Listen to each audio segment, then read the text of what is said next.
Assalamu alaikum viewers, my name is Mia Fawad. My contact number is 0302448901. Viewers आज हम लोग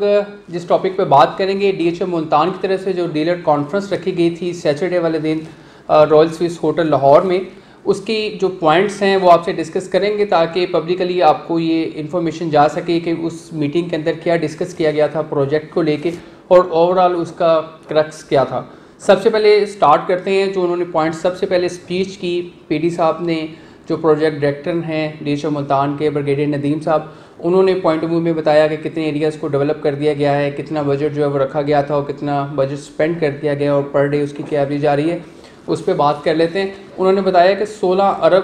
के जो कॉन्ट्रैक्ट्स हैं वो दिए गए हैं, जिसमें 8 अरब के जो पेमेंट्स हैं वो कर दी गई हैं और लास्ट 2 ईयर्स का अगर हम एनालिसिस करें तो पर डे 2 करोड़ रुपए का काम हुआ है DHA मुल्तान के अंदर एक रिकॉर्ड मुद्दत के अंदर। और इंफ्रास्ट्रक्चर के ऊपर काम हुआ है, M ब्लॉक, Q ब्लॉक और R ब्लॉक की डेवलपमेंट के ऊपर काम हुआ है। फर्दर जो नए सेक्टर्स हैं जहाँ पे अपकमिंग स्टार्ट होने वाली है डेवलपमेंट, उसमें 2 सेक्टर्स जो हैं वो एक्सपेक्टेड है कि 15 सितंबर से पहले जो है वहाँ पे कॉन्ट्रैक्ट दे दिया जाएगा। यहाँ पे एक और चीज़ मैं आपको बताता चलूँ कि जो DHA विलास हैं जो कि तकरीबन 553 या 556 विलास बनते हैं, इनको नेक्स्ट ईयर अक्टूबर 2020 के अंदर जो है वो विलास को पोजेसन दे दिया जाएगा। और DHA विलास के बिल्कुल ऑपोजिट साइड पे अस्करी के विलास बन रहे हैं, अस्करी फेज़ 3। नो डाउट कि उनकी स्पीड उस तरह नहीं है जैसे DHA की स्पीड चल रही है, उसके मुकाबले में थोड़ी स्पीड कम है जो इसका ग्रे स्ट्रक्चर है या इंफ्रास्ट्रक्चर है। लेकिन दिसंबर 2019 इसी साल के लास्ट में उसकी अलॉटमेंट्स कर दी जाएगी उन तमाम ऑफिसर्स को जिनको अलॉट होना है, उसके बाद उसके अंदर भी ट्रेडिंग जो है वो स्टार्ट हो सकेगी। एक इम्पॉर्टेंट बात उन्होंने बताई कि जो इन्होंने फर्म हायर की हुई है जो कि सेक्टर्स को प्लान किया जाता है, जिसमें M ब्लॉक, Q ब्लॉक और R ब्लॉक को किया गया, इसी तरह फर्दर सेक्टर्स को, तो इनकी जो टीम है जिन्होंने प्लान करना है सारा इंफ्रास्ट्रक्चर, उन्होंने बताया है सिविल इंजीनियर्स ने कि 1 साल उनको चाहिए 4 सेक्टर्स को डिज़ाइन करने के लिए, जबकि PD साहब ने ये बताया कि 6 मंथ के अंदर भी जो है वो उनसे 4 सेक्टर्स जो है वो मैंने उसकी ड्राइंग जो है वो तैयार करवाई है। तो कोशिश की जा रही है कि उसको एज सुन एज़ पॉसिबल जो है वो मिनिमम टाइम के अंदर जो है वो मैक्सिमम डेवलपमेंट का काम वहाँ पे किया जा सके। अगर हम लोग उन्हीं की बात को अज्यूम करें कि 4 सेक्टर इन 1 ईयर, तो ऑलमोस्ट 3 सेक्टर्स में ऑलरेडी काम हो रहा है, 2 सेक्टर्स को मज़ीद काम हो जाएगा, 5 सेक्टर्स हो जाएंगे, टोटल 23 सेक्टर्स हैं, इसमें रिमेनिंग 18 सेक्टर्स रह जाएंगे। तो एक्सपेक्टेड है कि नेक्स्ट 3 to 4 ईयर्स के अंदर जो है वो डेवलपमेंट का काम आपको full fledge all over the DHA phase 1 तमाम में नज़र आएगा। और कुछ सेक्टर्स ऐसे होंगे जो नियर टू पोजेशन होंगे और मे भी कुछ एरियाज़ के अंदर जैसे M, Q और R है, जबकि उसको अगर डेवलप कर दिया गया है तो उसके बाद उसको पोजेशन देने में ज़्यादा देर नहीं होनी चाहिए। इसके बाद नेक्स्ट जो उन्होंने बताया कि सुई गैस जो है उनके साथ भी बातचीत चल रही है और बहुत जल्द जो है वो भी MOU साइन हो जाएगा और सुई गैस के कनेक्शंस वगैरह के लिए वो, क्योंकि उस एरिया के अंदर सुई गैस नहीं थी बोसन रोड के उस एरिया के अंदर, और वहाँ पे हम लोग जब लास्ट विजिट में गए तो हमने देखा कि वहाँ पे जो है वो पाइपलाइन जो है वो बिछाई जा रही थी, तो वो भी एक इन प्रोसेस है। सेकेंडली ग्रिड स्टेशन का जो काम है वो भी इन प्रोसेस है, बहुत जल्द जो है वो उसका भी कॉन्ट्रैक्ट दे दिया जाएगा, JV होगा या DHA का अपना होगा, बट एवर वो भी फाइनलाइज कर लिया जाएगा ताकि जो एरियाज़ डेवलप हो रहे हैं उनको अब पोजेसन की स्टेज के ऊपर लेके जाया जा सके और उनको पोजेसन की तरफ लेके हम लोग जाएं। इसमें एक और चीज़ सबसे इम्पॉर्टेंट है एक्सेस। जो W1, W2 और X ब्लॉक्स हैं, U ब्लॉक है या R ब्लॉक या वो पोर्शन जो मित्तीतल रोड वाली साइड पे लगता है, वहाँ पे 2 रोड्स हैं। एक जो सॉर्दर्न बाईपास से आ रही है मित्तीतल रोड, इसको जो है वो वाइड किया जाएगा, रिकारपेटिंग होगी गवर्नमेंट ऑफ पंजाब की तरफ से। सेकेंडली DHA मुल्तान का जो गेट जो कि मोटरवे के साथ लाहौर रोड जो आ रही है उसके साथ जो लगना है, DHA मुल्तान के साथ जो कनेक्टेड होनी है रोड, उसके ऊपर काम हो रहा है। कोशिश है कि नेक्स्ट फ्यू वीक्स के अंदर या विद इन 3 मंथ जो है उसकी इनोग्रेशन कर दी जाए, वहाँ पे गेट जो है वो उसकी इनोग्रेशन हो जाए ताकि एक्सेस जो है वो मोटरवे से आप कहें कि जो DHA की साइड है वो फिर 10 to 15 मिनट्स के डिस्टेंस पे जस्ट रह जाएगी ऑन ड्राइव, तो आप इजीली एक्सेस होगी। आप सिटी के अंदर एंटर होना चाहें, मुल्तान में एंटर होना चाहें, बजाय इसके कि आप सॉर्दर्न बाईपास से पास से आएँ, आप डायरेक्टली भी वहाँ से कनेक्टेड हो सकते हैं। इस चीज़ के ऊपर बात हुई हुई। सेकेंड, उन्होंने बताया कि उनकी ये विश है और उन्होंने इसके ऊपर काम स्टार्ट कर दिया है कि जो मेन बुलेवार्ड है उसकी लाइटिंग कंप्लीट कर दी जाए और 15 सितंबर को जब उनका लास्ट डे होगा तो उससे पहले जो है वो चाहते हैं कि मेन बुलेवार्ड जो है वो सारी वहाँ पे इलेक्ट्रिसिटी और स्ट्रीट लाइट्स जो है वो ऑन होनी चाहिए। बहुत अच्छा इकदाम है। उसके बाद बहुत से वहाँ पे कस्टमर्स थे और स्पेशली डीलर हजरात बैठे हुए थे, लाहौर के भी और मुल्तान के भी, और उसके साथ साथ डीएचए के ऑफिशियल्स भी थे, उनके मार्केटिंग स्टाफ भी था और डीएचए लाहौर का स्टाफ भी वहाँ पे मौजूद था। उसकी प्रेजेंस के अंदर जो है वो डीलर्स ने या उन कस्टमर्स ने जिन्होंने वहाँ इन्वेस्ट किया होता स्पेशली कमर्शियल के अंदर, उन्होंने डीएचए से जो है वो ब्रिगेड साहब से टॉक की और उनसे जो है वो क्रॉस टॉक हुई। हेल्दी भी थी डिबेट और उसके अंदर फिर उन्होंने उसके प्रॉपर्ली आंसर दिए और अपने आप को जस्टिफाई किया कि जो हमने कमर्शियल्स दिए हैं इसके पीछे क्या रीज़न है। एक तो मैं आपको बताता चलूँ कि जो कमर्शियल्स हैं उन्होंने बताया कि एज़ पर लॉ जो है वो हम लोग रेजिडेंशियल एरिया का 5% जो है वो कमर्शियल रखते हैं, जबकि जो एम ब्लॉक, क्यू ब्लॉक और आर ब्लॉक है इसका 5% से बहुत कम है, किसी का 1 पॉइंट समथिंग है, किसी का 2 पॉइंट समथिंग है। इसके अराउंड जो है वो कमर्शियल परसेंटेज रखी गई है और जो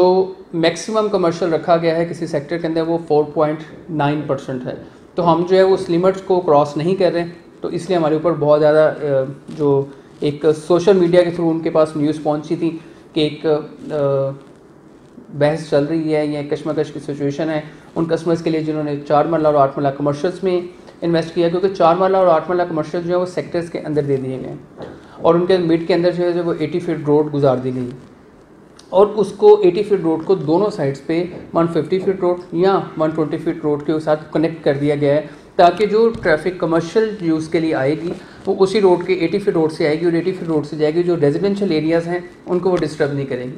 सेकेंडली, जो रेजिडेंशियल एरियाज़ हैं उनके सामने जो कमर्शियल्स हैं 4 मरला और 8 मरला, उनके जो फ्रंट्स हैं वो इनर साइड पे होंगे। कमर्शियल का फ्रंट इनर साइड पे होगा, फेसिंग रेजिडेंस नहीं होगा, इसलिए जो रेजिडेंशियल एरियाज़ के प्लॉट्स होंगे उनके ऊपर इतना ज़्यादा इफेक्ट नहीं आएगा। फिर वहाँ पे क्वेश्चन ये रेज़ किया गया कि जी इस तरह का तो पहले कभी नहीं हुआ डीएचए के अंदर। तो वहाँ पे एक साहब थे, उन्होंने एक्सप्लेन किया कि इस्लामाबाद के अंदर हर 2 किलोमीटर का जो सेक्टर है उसके अंदर एक उसकी अपनी कमर्शियल मार्केट है और फिर 4 सेक्टर्स के बाद जो है वो एक सेंट्रल कमर्शियल एरिया है। उसी को मद्देनज़र रखते हुए ये जो मैप है डीएचए मुल्तान का, इसमें शायद वो 2 किलोमीटर का स्क्वायर किलोमीटर का एरिया तो कवर नहीं होता, क्योंकि कोई भी जिसका ब्लॉक है वो स्क्वायर नहीं है। उसी तर्ज के मुताबिक के जो और उन्होंने जो प्लानिंग की, उन्होंने जो जस्टिफिकेशन थी कि जो हमने प्लानिंग की है ये हमने मोर देन 25 ईयर्स या 30 ईयर्स या 50 ईयर्स को देखते हुए की है कि लेट से अगर हमारा प्रोजेक्ट, मैं ये आपको बताना चाह रहा हूँ कि 50,000 प्लॉट्स के ऊपर मुश्तमिल है डीएचए मुल्तान का प्रोजेक्ट, तो आफ्टर 20 ईयर्स जब ये एरिया पॉपुलेट हो जाएगा 100%, तो आप उस वक्त अज्यूम करें कि तकरीबन 50,000 से 75,000 या 1 लाख गाड़ी जो है वो डीएचए में इन आउट हो रही होगी। सारा कमर्शियल अगर हम लोग मेन पे ले आते हैं 300 फीट का मेन बुलेवार्ड है, स्ट्रक हो जाएगा, ट्रैफिक के बहुत ज़्यादा प्रॉब्लम्स आएंगे। इसलिए 4 मरला और 8 मरला कमर्शियल्स को उन्हीं ब्लॉक्स के अंदर सेक्टर्स के अंदर रखा गया है, ताकि 4 मरला और 8 मरला कमर्शियल की जो नीड है उन सेक्टर्स की, लेट से अगर हम बात करें सबसे छोटा सेक्टर तो वो तकरीबन 1500 से 1800 के कनाल के प्लॉट्स के ऊपर मुश्तमिल है, और अगर मैं मैक्सिमम सेक्टर्स की बात करूँ तो कुछ 7000 के करीब एक सेक्टर है 5 मरले का जिसके अंदर ये कमर्शियल जो है वो रखा गया। तो उसकी उनका ये कहना था कि जो रेजिडेंशियल एरियाज़ हैं उनके अंदर कमर्शियल इसलिए रखा गया है ताकि वो अपनी ही जो नियरेस्ट मार्केट है उसको यूज़ करें। इसके अलावा 5 सेक्टर सब कमर्शियल्स रखे गए हैं जिसको हम लोग सेक्टर शॉप्स कहते हैं, और उस सेक्टर शॉप जहाँ जहाँ हैं एरियाज़ के अंदर उसमें तकरीबन 8 से 10 के करीब जो है वो 9 से 10 के करीब जो है वो सेक्टर शॉप्स होंगी। उसके साथ मॉस्क भी हो सकती है, एमिनिटीज़ कुछ भी उसके साथ आ सकती हैं, पार्क आ सकता है, इस तरह की एक्टिविटीज़ आ सकती हैं। और एक सेक्टर के अंदर जैसे कि हमने लाहौर में देखा है कि किसी एक सेक्टर में जस्ट एक एरिया ऐसा होता है जहाँ पे सेक्टर शॉप्स होती हैं, लेकिन उन्होंने बताया कि जो एरिया है वो बहुत डिफरेंट है, जो मुल्तान का एरिया वो बहुत वाइड है, और एज़ पर डिमांड उन्होंने ये चीज़ उसमें मेंशन ज़रूर की कि वो ये चाहते हैं कि जो कस्टमर्स वो रेजिडेंट वहाँ पे फ्यूचर में रहेंगे उनको वॉकिंग डिस्टेंस के ऊपर जो है वो सेक्टर शॉप्स मिले, जो कि सेक्टर शॉप्स का पर्पज़ होता है उनको ड्राइव करके मूव ना करना पड़े। उसकी वजह से उन्होंने थोड़े डिस्टेंस के ऊपर कुछ एरियाज़ को डिवाइड करते हुए, लेट से 7000 अगर 5 मरले का है एक एरिया तो उसके अंदर उन्होंने 1500-1200 प्लॉट्स के बाद एक सेक्टर शॉप का एरियाज़ दिए हैं, और ताकि वहाँ पे इजीली एक्सेस हो सके और वो चीज़ें ग्रो कर सकें। मेरी अपने पॉइंट ऑफ व्यू से बल्कि मेरी एक सजेशन है इस वीडियो के थ्रू डीएचए मुल्तान मैनेजमेंट को कि आप एक 3D प्लान जो है वो लॉन्च करें, जिसमें जो सेक्टर्स आप डेवलप कर रहे हैं, अगर हम उसी की बात करें, उसका 3D प्लान आप दें अपने आर्किटेक्ट इंजीनियर टीम से या वट जो भी उस डिपार्टमेंट से इन्वॉल्व है उनको बताएं, एक 3D प्लान दें जिसमें आप वो हाईराइज बिल्डिंग और साथ में सराउंडिंग के जो रेजिडेंशियल एरियाज़ और प्लस पार्क्स वगैरह या ग्रीन एरियाज़ जो भी आप वहाँ पे दिखाना चाह रहे हैं, आप उसको 3D का एक इफेक्ट दें ताकि लोगों को आइडिया हो सके कि ये फ्यूचर में कैसा होगा, या लोगों की जो एक्सपेक्टेशन थी कि कमर्शियल सिर्फ 300 फीट रोड के ऊपर होगा, वो एक्सपेक्ट जब नहीं वैसे हो सका तो उस वजह से बहुत ज़्यादा जो है वो लोग गुस्से भी हैं, लोगों की जो एक एक्सपेक्टेशन थी वो डिस्ट्रॉय हुई हैं, तो उसकी वजह से भी प्रॉब्लम आई है। उन्होंने ये बताया कि जो मेन रोड के ऊपर कमर्शियल हैं वो 1 एकड़ से 8 एकड़ तक हैं, और वहाँ पे जैसे शेख ज़ायद रोड है गल्फ़ के अंदर, वैसी जो है वो रोड को वो एक्सपेक्ट कर रहे हैं कि यहाँ पे जो है वो मेगा कमर्शियल्स आएंगे और उसके अकॉर्डिंगली जो है ना यहाँ पे शॉपिंग मॉल्स बनेंगे, डिफरेंट जो है वो जेवीज़ बनेंगी, जो एडवेंचर्स होंगे, तो एक मेन बुलेवार्ड दिया जाए जो कि हब हो कमर्शियल्स का। इसलिए वो जो मेन बुलेवार्ड के कमर्शियल्स हैं वो डीएचए की अपनी कस्टडी में हैं। जो आप मेन बुलेवार्ड से चाहें तो आगे एक राउंड कमर्शियल आता है, सर्कल आता है, वहाँ पे जो है वो लेफ़्ट साइड पे स्विस होटल उसकी लाइसेंस दे दिया गया है डीएचए मुल्तान को, और 5 स्टार होटल है, और वहाँ पे जो है वो जल्द फुल फ्लैज जो है वो काम स्टार्ट हो जाएगा उसकी डेवलपमेंट का और कंस्ट्रक्शन का। उससे पहले अरीना फंक्शनल है, सिकास स्कूल जो है उनका समर कैंप लगा, उसके बाद अभी ये जो अगस्त सितंबर में सेशन चल रहा है उसके एडमिशन्स चल रहे हैं, और वो जो है वो गो थ्रू करेगा, और काफ़ी अच्छा म्यारी तलीम जो है वो वहाँ पे दिया जा रहा है, और साथ साथ विलास के पोजेशन भी आ जाएगा, तो वो दोनों चीज़ें जो है वो आपस में रिलेट करेंगी, और वो जो एरिया है वो आपको बहुत जल्द जो है वो पॉपुलेट होता हुआ नज़र आएगा। इसके बाद डेवलपमेंट चार्जेस की बात करें तो उसके ऊपर जो पहला अभी जो करंट मीटिंग है उनका ये विज़न है कि हम 2020 में इसके डेवलपमेंट चार्जेस लेना स्टार्ट करेंगे, और एक्सपेक्टेड है कि जून में। लेकिन ये चीज़ उन्होंने क्लियरली कही कि जो अब आने वाले नेक्स्ट पीढ़ी हैं वो उन पे डिपेंड करता है कि ये डिसीजन उनको करना चाहिए कि उन्होंने डेवलपमेंट चार्जेस जो है कब लेने हैं। लेकिन डीएचए का जो अपना माइंड सेट है, एक फ्रेमवर्क है, वो यही है कि नेक्स्ट ईयर थोड़ा टाइम पीरियड दिया जाए, मिनिमम 1 ईयर, स्पेशली वो जो इंस्टॉलमेंट बेस्ड फाइल्स चल रही हैं उनका प्लान कंप्लीट हो तो उसके बाद जो है फिर साथ ही डेवलपमेंट चार्जेस स्टार्ट किए जाए। इस तरह वो डबल हो जाएंगे तो काफ़ी कॉम्प्लिकेशंस आएंगी, क्योंकि 8 इंस्टॉलमेंट्स आ चुकी हैं, जस्ट 4 इंस्टॉलमेंट जो है वो रिमेनिंग हैं, जो कि नेक्स्ट 1 ईयर के अंदर जो है एक्सपेक्टेड है कि वो कंप्लीट होगा। नेक्स्ट 1 ईयर का प्लान रह गया, जस्ट 1 ईयर में जब वो कंप्लीट हो जाएगा तो उसके बाद फिर फर्दर डेवलपमेंट चार्जेस जो हैं वो इसके स्टार्ट कर दिए जाएंगे। इसके अलावा जो मैंगो इनक्लेव के एरियाज़ बीच में दिखाए जा रहे हैं, मैंगो इनक्लेव को इन फ्यूचर जो है वो पार्ट्स में तक डिवाइड कर दिया जाएगा, उसको डिक्लेयर कर दिया जाएगा, पार्क्स डिक्लेयर कर दिए जाएंगे, बड़े बड़े पार्क्स बना दिए जाएंगे। और जो एरियाज़ अगर आप सेटेलाइट इमेज के ऊपर देखें, गूगल अर्थ के ऊपर देखें, जैसे एच ब्लॉक है, इसके नीचे भी आपको गार्डन नज़र आता है, मैंगो गार्डन्स, तो उसके मुताबिक उन्होंने बताया कि जैसे जैसे हमें नीड होगी वैसे वैसे हम उसके जो है वो दरख्त वहाँ से जितनी हमें ज़रूरत होगी, ज़रूरत के तहत जहाँ से हमें रोड गुजारनी है, इंफ्रास्ट्रक्चर गुजारना है, वो हम वहाँ से कट करते जाएंगे। अदरवाइज़ वो स्टिल वैसे ही स्टैंड रहेंगे। हम कोशिश कर रहे हैं कि जितने भी ट्रीज़ ऑलरेडी एग्जिस्ट करते हैं, वहाँ पे पुराने दरख्त हैं, उनको यूटिलाइज़ किया जा सके, इसलिए उसी के अकॉर्डिंगली जो है वो प्लानिंग वर्क किया जा रहा है कि वो रोड्स में आ जाए या पार्क्स में आ जाए, या उसको सेफ़ किस तरह किया जा सकता है। वो भी एक पॉजिटिव एक्ट है जो कि वो सोच रहे हैं कि उस एरिया के अंदर जो है वो किया जाए। सेकेंडली मैं आपको ये बताना चाहूँगा कि जो डीलर्स की मेंबरशिप है, जो डीलर्स लाहौर में रजिस्टर्ड हैं और मुल्तान में रजिस्टर्ड नहीं है, उनको ये ओपिनियन दिया गया है कि सजेशन दी गई है तमाम डीलर कम्युनिटीज़ की तरफ से कि आप अगर अपने प्रोजेक्ट को वाइड करना चाह रहे हैं तो आप लाहौर के तमाम डीलर्स जो लाहौर में रजिस्टर्ड हैं, क्योंकि डीएचए मुल्तान जो है वो सब चैप्टर है लाहौर का, आप उसको ऑन करें ताकि आपका जो प्रोजेक्ट है वो एक्सपेंड करे और मैक्सिमम इसके अंदर जो है वो ट्रेडिंग जो है वो स्टार्ट हो सके। ट्रांसफ़र ओपनिंग की जहाँ पे हम लोग बात करें तो ट्रांसफ़र ओपनिंग जो है वो उन्होंने बताया कि due to intimation letters issuance वो उन्होंने बंद की हुई थी, या जिनके पास इंटीमेशन लेटर है वो प्रोसेस करवा सकते हैं, तो उसको वो रीथिंक करेंगे कि एलोकेशन लेटर की बेस्ड के ऊपर वो जो है वो ट्रांसफ़र्स कर दें और साथ में अंडरटेकिंग लें, जैसे डीएचए लाहौर की प्रैक्टिस है, और एक एक्टिविटी स्टार्ट हो जाए। अभी नॉर्मली सेलर पूछता है कि मेरी प्लॉट की असेसमेंट क्या है, जब मार्केट में बायर को पता चलता है कि जी इसकी तो भी ट्रांसफ़र प्रॉपर्ली नहीं हो रही है और 15 सितंबर से ऑनवर्ड होगी, तो वो थोड़ा सा बैकफुट पे चला जाता है कि जब ट्रांसफ़र ओपन होगी देन मैं उसके अंदर जो है वो बाइंग करूँगा। तो एक वैक्यूम क्रिएट हुआ है, उसको एलिमिनेट करने के लिए एक्सपेक्टेड है कि बहुत जल्द जो है ना इसके ऊपर डिसीजन जो है वो हो जाएगा। डीएचए का जो ऑफिस है वो यहाँ पे बन रहा है गोल्फ एवेन्यू के ऊपर, वहाँ पे साइट के ऊपर उन्होंने डिज़ाइन बना रहे हैं और ऑलमोस्ट एक्सपेक्टेड है दिस वीक जो है वो डिज़ाइन जो है वो फाइनलाइज हो जाएगा। और वो जो ऑफिस बना रहा है DHA मुल्तान ऑफिस साइट पे, उसको मोर देन 25-30 ईयर्स के लिए माइट बी के एक्सपेंशन की ज़रूरत ना पड़े। और इस डिज़ाइन के साथ डिज़ाइन किया जा रहा है कि वो फ्यूचर में 50 ईयर्स या 40 ईयर्स की जो डिमांड्स हैं वो फुलफ़िल कर सकेगा और उसमें मज़ीद एक्सटेंशन जो है वो हो सकेगी, वो स्पेस जो है उसमें रखा जाएगा ताकि उसमें जो है वो एक्सटेंशन जो है वो हो सके। इसके अलावा जो गोल्फ के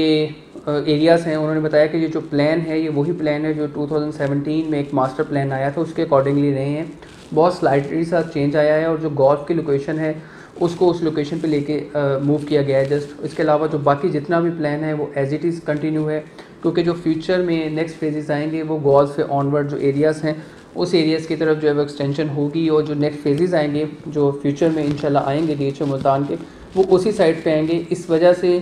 जो गोल्फ है उसको उस तरफ मूव किया गया है। पहले उसकी लोकेशन शायद डिफरेंट थी, ये तो इस चीज़ के ऊपर हमारी डिटेल में डिस्कशन नहीं हुई। ज़्यादा डिस्कशन जो है वो कमर्शियल बेस्ड हो रही थी कि 4 मरला और 8 मरला कमर्शियल की जो है वो वैल्यू माइट बी डीवैल्यूड हो जाए, जिसका उनका कहना था कि हमारा जो प्लान या विज़न है, क्योंकि हमने जो फर्म्स हायर की हुई हैं या जो इसकी प्लानिंग कर रहे हैं वो डेफिनेटली क्वालिफाइड हैं और वो फ्यूचर के 20-25 साल के तकाज़े देखते हुए या 50 साल के तकाज़े देखते हुए उसके अकॉर्डिंगली प्लानिंग की है, ना कि आज के थ्रू। और जो मार्केट नीचे आई हुई है उसकी रीज़न जो है वो टैक्सेस हैं, गवर्नमेंट पॉलिसीज़ हैं और उन्होंने ये वाजिया किया कि इन पर्सन मैं ख़ुद या मेरा अदारा पाकिस्तान से भर के नहीं है और पाकिस्तान के लिए ज़रूरी है कि जितनी भी हमारी इकॉनमी है वो डॉक्यूमेंटेड हो और वो जो टैक्सेस हैं वो सारे मामला चल रहे हैं वो हमसे बढ़ के नहीं है, हमारे पर्सनल इंटरेस्ट से बढ़ के नहीं है। सबसे पहले पाकिस्तान है, फिर हमारे इंटरेस्ट उसमें शामिल होते हैं। इस वजह से वहाँ पे ये भी क्वेश्चन रेज़ किया गया कि आप जो है वो एज अथॉरिटी FBR से बात करें और अपना मैसेज जो है वो कन्वे करें। तो उस पर उन्होंने बताया कि आपको क्या लगता है कि ये जो इसकी वैल्यू है एवरीथिंग लाहौर की जो है वो डबल हो गई है, कुछ एरियाज़ में 80% इंक्रीज़ कर गई है, तो मुल्तान की वैल्यू स्टिल वैसे की वैसी क्यों है? इसलिए है कि डेफिनेटली उसके अंदर एफर्ट हुई है कि जो बजट आया उससे पहले भी उसकी वैल्यू 10 लाख थी, अभी भी स्टिल उसकी वैल्यू जो है वो 10 लाख है। पहले फाइल की वैल्यू थी, अब डेफिनेटली प्लॉट की वैल्यू जो है वो इसी के 10 लाख के अराउंड होगी। तो जब उसके ऊपर टैक्सेस आपको मिनिमम देने पड़ रहे हैं, ट्रांसफ़र कॉस्ट उसकी इंक्रीज़ नहीं हुई बहुत ज़्यादा, जस्ट एडवांस टैक्स लगा है परचेज़र को और सेलर तो ऑलरेडी टैक्स दे रहा था, उसकी लिमिटेशन जो है वो जस्ट इंक्रीज़ हुई हैं, वो 3 ईयर्स से चली गई हैं 8 ईयर्स के ऊपर, ये डिफरेंस आया है। अदरवाइज़ उसकी जो ट्रांसफ़र कॉस्ट है वो ऑलमोस्ट सेम है, बल्कि उसमें 19-20 का फ़र्क है, बहुत ज़्यादा जो है वो डिफरेंट नहीं है। डेफिनेटली जो DHA मुल्तान की डेवलपमेंट है, स्पेशली जो DHA मुल्तान की डेवलपमेंट को अगर मैं देखूं तो DHA ने अभी तक आपसे डेवलपमेंट चार्जेस लिए बगैर उस एरिया को डेवलप किया है, जबकि लाहौर की ये हिस्ट्री नहीं है। क्योंकि हम लोग लाहौर से इसलिए कंपैरिजन करते हैं कि लाहौर की मार्केट चलती है तो ओवरऑल तमाम मार्केट जो है वो रनिंग में आती हैं। लाहौर फेज़ 9 के अंदर जब बैलेट हुआ और तो 6 मंथ के बाद उसकी इनोग्रेशन हुई, डेवलपमेंट पर की और फिर डेवलपमेंट चली और अभी तक स्टिल कंटिन्यू है। जबकि बावलपुर और मुल्तान के अंदर या अदर जो न्यू DHAs आ रहे हैं उन्होंने अपना स्ट्रेटजी थोड़ी चेंज की और उन्होंने पहले कुछ एरिया डेवलप करके आपको दिखाया कि ये हमारा मास्टर प्लान है, ये हम पैलेटिंग करने जा रहे हैं, ये हमारी मेन बुलेवार्ड्स हैं, यहाँ कमर्शियल्स होंगे। तो कुछ हिंट उन्होंने दिया या डेवलपमेंट वर्क वहाँ स्टार्ट किया ताकि उस एरिया को जो है वो लोगों के लिए अट्रैक्टिव बनाया जाए और फिर लोग वहाँ पे इन्वेस्ट करें। तो मुल्तान के अंदर जितना डेवलपमेंट का काम हो चुका हुआ है, अगर आप उसको ऑन रोड जाके विज़िट करें, एक्चुअली देखें, क्योंकि प्रोजेक्ट बहुत बड़ा है। DHA की तारीख में इतने बड़े नंबर ऑफ़ प्लॉट्स जो है वो किसी भी फेज़ के अंदर नहीं आए, DHA मुल्तान के अंदर आए हैं। अब उसको मार्केट को अब्जॉर्ब करने में कितना ड्यूरेशन लग सकता है, 2 साल, 3 साल, 5 साल, 7 साल, मोर देन 10 ईयर्स, वो डिपेंड करता है। अब आने वाला वक्त बताएगा कि इतने बड़े प्लॉट्स की जो एक कम्युनिटी बनने के लिए जा रही है, जो सप्लाई है उसको कितनी डिमांड जो है वो अब्जॉर्ब करती है या उसमें कितनी डिमांड क्रिएट होती है ताकि वो सेलर से डिमांड जो है वो शिफ्ट हो परचेज़र की तरफ। डेफिनेटली जो आज इसमें परचेज़ कर रहा है वो उसी पर्पज़ के लिए परचेज़ कर रहा है। मोर देन 90% लोग जिन्होंने फ्यूचर में कंस्ट्रक्शन करनी है, वहाँ पर घर बनाना है या लॉन्ग टर्म के लिए रखना है। अब वो वाला सिस्टम ख़त्म हो गया कि आप आज चीज़ लेने जाते हैं और 6 माह बाद सोचते हैं कि जिसमें तो 10-15 लाख भर गया, आप इसको सेल आउट कर दें। वो वाली स्ट्रेटजी अब वैसे नहीं है जैसे पहले 2015-16 में हुआ करती थी। लेकिन अगर मैं ओवरऑल प्रोजेक्ट की बात करूँ DHA मुल्तान की जो प्रोजेक्ट है, लोकेशन आउटस्टैंडिंग है, नो डाउट के प्लॉट्स की क्वांटिटी बहुत ज़्यादा है, मैं ये पहले ही एडमिट कर रहा हूँ, लेकिन जितनी बड़ी क्वांटिटी होगी, जितनी बड़ी कम्युनिटी होगी, एक पूरा शहर आबाद होने के लिए जा रहा है विद इन मुल्तान। ठीक है, मुल्तान के जो बैकवर्ड एरियाज़ हैं या सिटीज़ हैं, वहाँ से जब लोग निकलेंगे या जैसे जैसे लोगों के नीड पैदा होगी वो लोग इस तरफ मूव करेंगे, तो एक बहुत अच्छा और फ्यूचर के अंदर, लॉन्ग टर्म के अंदर, फॉर मोर डिटेल और इन्फो के लिए आप मुझे कॉल कर सकते हैं। My contact number is 0302448901। Thank you, अल्लाह हाफ़िज़।